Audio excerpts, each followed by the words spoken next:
இயேசு உங்களை நேசிக்கிறார். பிரியமானவர்களே, இந்த நாளில் ஆண்டவர் நம்மளோடு பேசும்படிய வேதத்திலிருந்து ஒரு 3 வசனங்களை கூட வாசித்து ஆவியானவர் நமக்கு கற்றுக் கொடுக்கக்கூடிய ஆண்டவர் நமக்கு கற்றுக்கூடிய காரியத்தை பார்ப்போம்.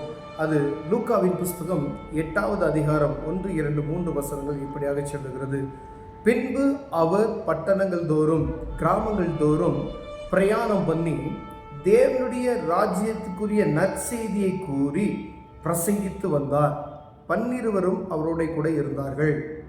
அவர் பொல்லாத ஆவிகளையும் வியாதிகளையும் நீக்கி குணமாக்கின சில ஸ்திரீகளும் 7 பிசாசுகள் நீங்கின மகதலேனா எனப்பட்ட மரியாளும் ஏரோதின் காரியக்காரனான கூசாவின் மனைவியாகிய யோவானாலும் சூசானாலும் தங்கள் ஆஸ்திகளால் அவருக்கு ஊழியம் செய்து கொண்டு வந்து மற்ற அநேக ஸ்திரீகளும் அவருடைய கூட இருந்தார்கள்.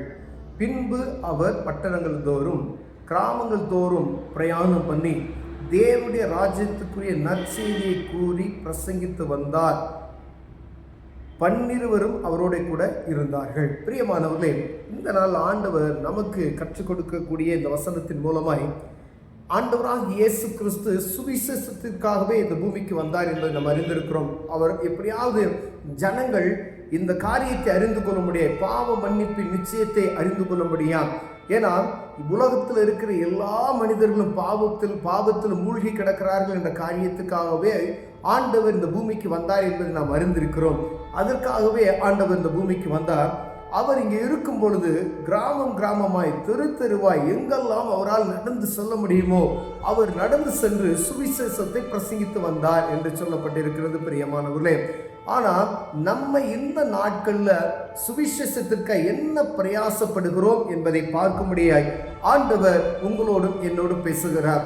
ஒருவேளை எல்லா மனிதர்களுக்கும் இந்த சுவிசேஷத்தினுடைய காரியம் கொடுக்கப்பட்டிருக்கிறது. நீங்கள் புறப்பட்டு போய் சகல ஜனங்களுக்கு சுவிசேஷத்தை சொல்லி பிதா குமார பரிசுத்த ஆவி நாமத்தில் ஞானஸ்தானம் கொடுத்து அவர்களை சீசராக்குங்கள் என்று சொல்லப்படுது. அப்போ சீசர்கள் என்ன செய்யணும் அப்படின்னா, அவர்களால் இயன்ற மட்டும் ஏதோ ஒரு காரியம் ஆண்டவர் உங்களுக்கு கொடுத்திருக்க திறமை நிமித்தமாய் உங்களுக்கு கொடுக்கப்பட்ட தாளந்தை பயன்படுத்தி இந்த சுவிசேஷத்தை அறிவிப்பதற்கு தேவன் ஒவ்வொருவரையும் பயன்படுத்தி கொண்டிருக்கிறார் என்பதை நாம் அறிந்திருக்கிறோம். பிரியமானவர்களே, ஒரு கிறிஸ்துவை சார்ந்த ஒவ்வொருவருமே உலகம் முழுவதும் தேவனுடைய காரியம், தேவனுடைய பிரசனம் நிரம்பி இருக்கிறதை நாம் அறிய முடியும். உலகம் எங்கும் ஆண்டவருடைய பிள்ளைகள் இருக்கிறதை அறிய முடியும்.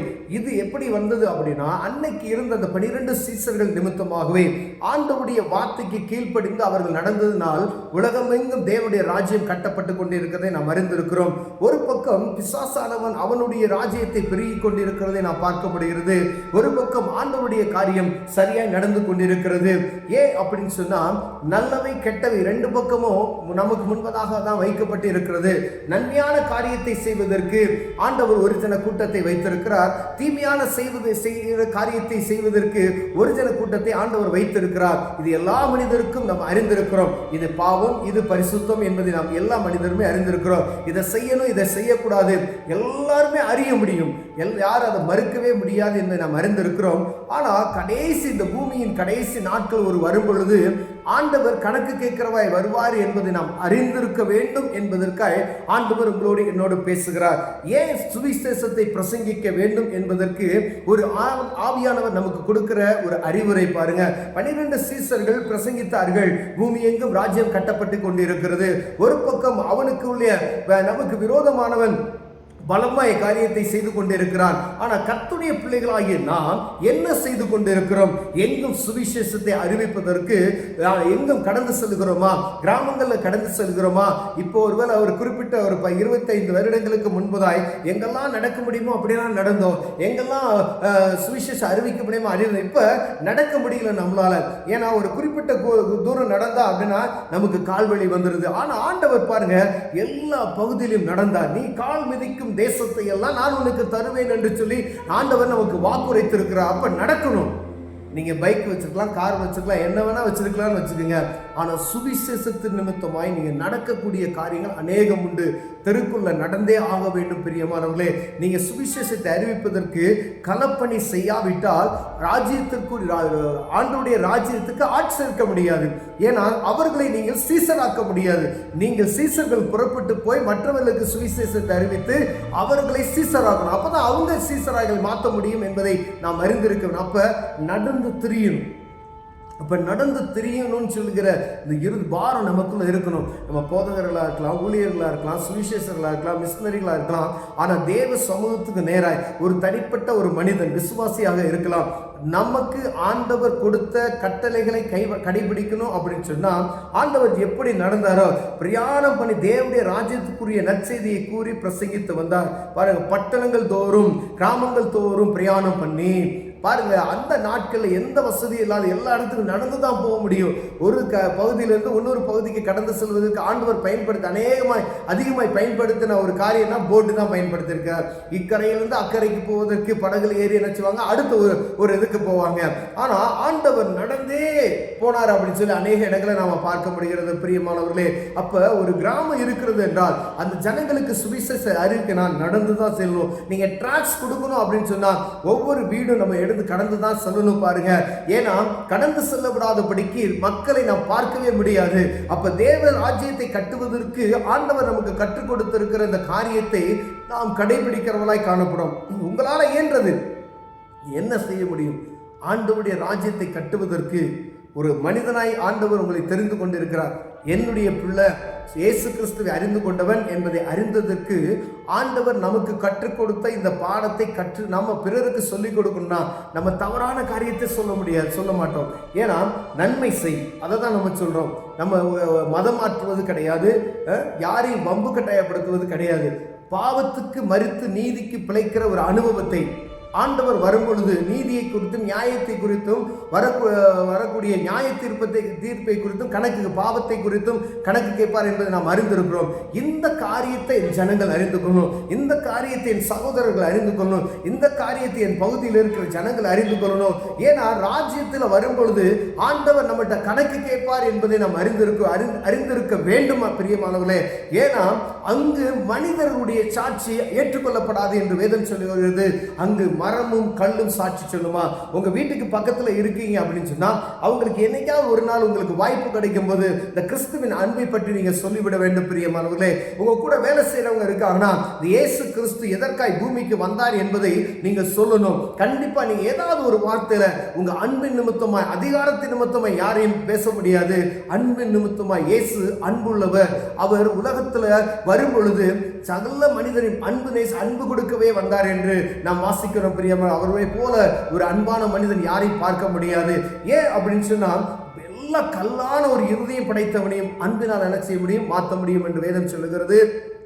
அப்ப சுவிசேஷத்தை அறிவிப்பதற்கு நாம் தீவிரப்படும்படியாய் ஆண்டவர் உங்களோடு என்னோடு பேசுகிறார். பிரியமானவர்களே, இதே பாருங்க, அநேக அவங்க பாருங்க கீழே ஏரோதியான் காரியக்காரனான கூசாவின் மனைவி ஆகிய யோவனாலும் சூசானாலும் தங்கள் ஆஸ்திகளால் அவருக்கு ஊழியம் செய்து கொண்டு வந்து மற்ற அநேக ஸ்திரீகளும் அருணை கூட இருந்து ஆண்டவருக்காய் பணிவிடை செய்தார்கள் என்று வேதம் சொல்லுகிறது. பிரியமானவர்களே, அநேக ஸ்திரீகளை இதில் எழுதி வைத்திருக்கிறதை பார்க்க முடிகிறது.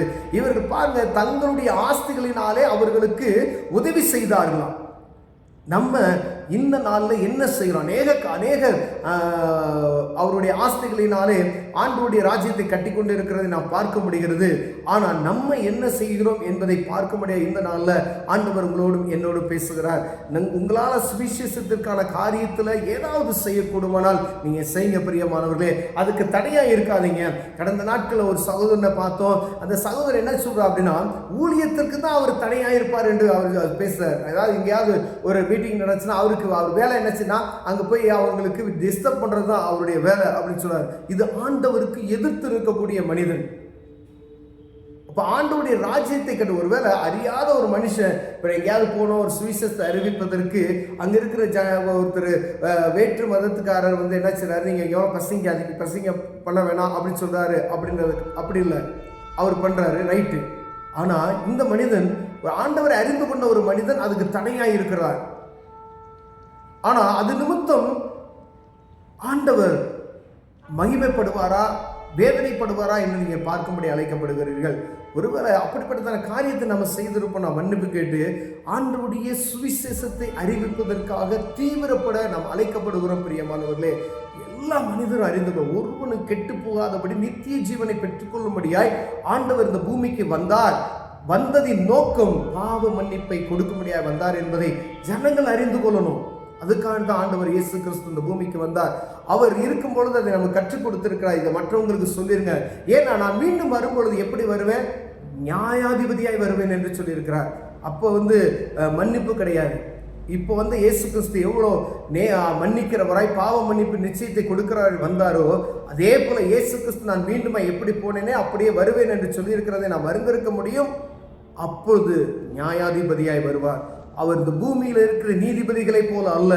அவர் நீதியோடும் நியாயத்தோடும் மக்களை நீதி விசாரணை செய்வார் என்பதை நாம் அறிந்திருக்கிறோம். பிரியமானவர்களே, ஒருவரும் தப்பிக்க முடியாது. அங்கு மனிதனுடைய சாட்சி கேட்கப்படாது.